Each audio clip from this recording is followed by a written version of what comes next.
1 साल बीत चुका था। ढोलकपुर वापस शांत था। गांव के लोग फिर से खुशी से जीने लगे थे।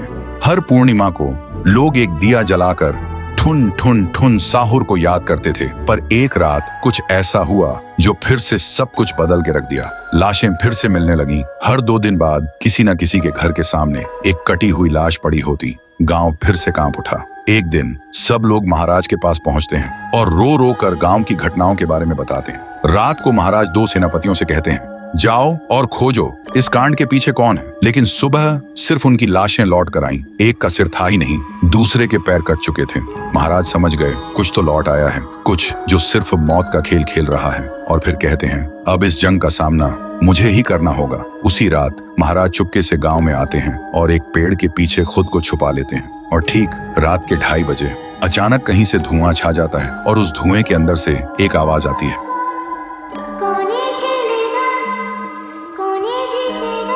और फिर धुएं के बीच से निकलती है एक गुड़िया, गोल आंखें, एक बेजान सी मुस्कान, लेकिन चेहरा मौत का पैगाम। वो गुड़िया एक घर के गेट तक जाती है और बच्चों जैसा एक गाना गाने लगती है।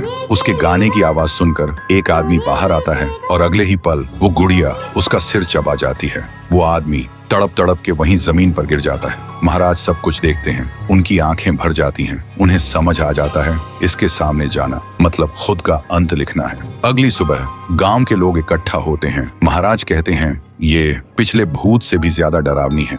इसे सिर्फ वही हरा सकता है जो मौत को पहले ही हरा चुका है। और फिर एक पूर्णिमा की रात सब लोग दिया जलाकर पुकारते हैं, आप वापस आइए, आपके बिना ये गांव जिंदा तो है पर जीने जैसा नहीं। तभी एक आवाज गूंजती है, और उसी देह की आग से एक जलता हुआ पेड़ बनने लगता है और उसी पेड़ में से ठुन ठुन ठुन साहुर निकलता है। तभी फिर से वही धुआं छा जाता है और उसके साथ ही एक आवाज।